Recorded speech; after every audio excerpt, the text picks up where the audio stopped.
ஓம் முருகா, வெற்றிவேல் முருகா. என் அன்பு பிள்ளையே, உன்னுடைய துணை உன்னிடத்தில் வர முடியாமல் இருப்பதற்கான காரணம் இருக்கின்றது. அது என்ன என்று புரியாமல் நீ தவித்து கொண்டிருக்கின்றாய். உன்னுடைய அத்தனை சந்தேகங்களுக்கும் உன் அப்பா நான் பதில் கூற வந்திருக்கின்றேன். இதை முழுமையாக கேள் தங்கமே. ஏதோ ஒரு சந்தர்ப்ப சூழ்நிலையால், சண்டையால், மனக்கசப்பினால் இப்பொழுது உன்னுடைய துணையை பிரிந்திருக்கின்றாய்.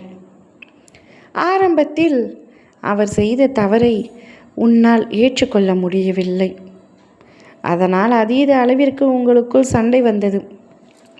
அவர் பேசும் பொய்களால் அல்லது மற்ற பிரச்சனைகளால் உங்களுக்குள் எப்பொழுதும் சண்டை வந்து கொண்டே இருக்கின்றது. அதனால் நீ இப்பொழுது அவர் வேண்டாம் என்று கூறி அவரை விட்டு விலகி சென்று கொண்டிருக்கின்றாய். விலகி வந்து விட்டாய். அவர் எப்பொழுதும் உன்னை தேடி உன்னை சமாதானப்படுத்துவார். ஆனால் இம்முறை உன்னை தேடி வரவில்லை. காரணம், அவர் செய்த தவறு அப்படி. குற்ற உணர்ச்சியால் தான் உன்னை தேடி வர முடியாமல் தவித்து கொண்டிருக்கின்றார். உன்னுடைய சண்டைக்கு காரணமும் அதுதானே? எனக்கு தெரியும். அவர் செய்த தவறு மன்னிக்க முடியாத தவறு தான். அதனால்தான் அவர் இப்பொழுது உன்னை தேடி வராமல் இருக்கின்றார்.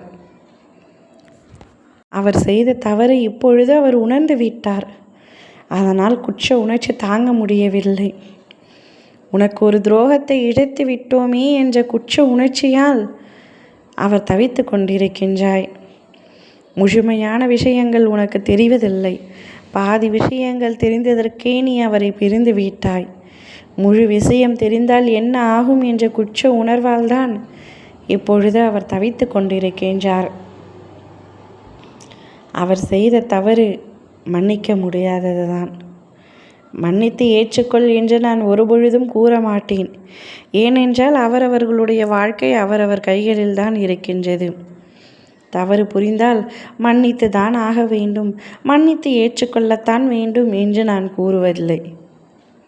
அவர் இப்பொழுது குற்ற உணர்வால் தான் உன்னிடத்தில் வந்து பேசாமல் இருக்கிறார் என்பதைத்தான் உன்னிடத்தில் கூறுகின்றேன். அவர் செய்த தவறு ஒரு பக்கம் உன்னை வாட்டி எடுக்க கஷ்டத்தை உண்டாக்கினால், இன்னொரு பக்கம் அவர் எதற்காக என்னை நாடி வரவில்லை, எதற்காக என்னிடத்தில் வந்து பேசவில்லை என்ற கவலை உனக்கு அதிகமாக இருக்கின்றது. எத்தனை முறை சண்டை போட்டாலும் என்னை தேடி ஓடி வந்து விடுவாரே, இம்முறை எதற்காக என்னை வரவில்லை என்ற பல சந்தேகங்களும் உனக்கு இருக்கின்றது. அதற்காகவே உனக்கு விடை சொல்ல வந்திருக்கின்றேன். அவர் குற்ற உணர்ச்சியால் மட்டுமே உன்னை தேடி வராமல் தவித்து கொண்டிருக்கின்றாரே தவிர வேறு எந்த விஷயமும் இல்லை. காலம் அனைத்தையும் சரி செய்துவிடும். காலத்தின் அடிப்படையில் அத்தனையும் விட்டுவிடு. அவர் நன்றாக பட்டு திருந்து நிச்சயமாக உன்னிடத்தில் ஒரு நாள் வந்தே தீருவார். அச்சமயம் உன் மனம் ஏற்றுக்கொள்ளும் பக்குவம் இருக்குமா இருக்காதா என்பதனை நீதான் பார்த்து கொள்ள வேண்டும். வாழ்க்கையில் நிம்மதி இல்லாமல் இருக்கின்றாய். கூடிய விரைவில் நிம்மதியான ஒரு வாழ்க்கை கிடைக்கும். கவலைப்படாமல் இரு.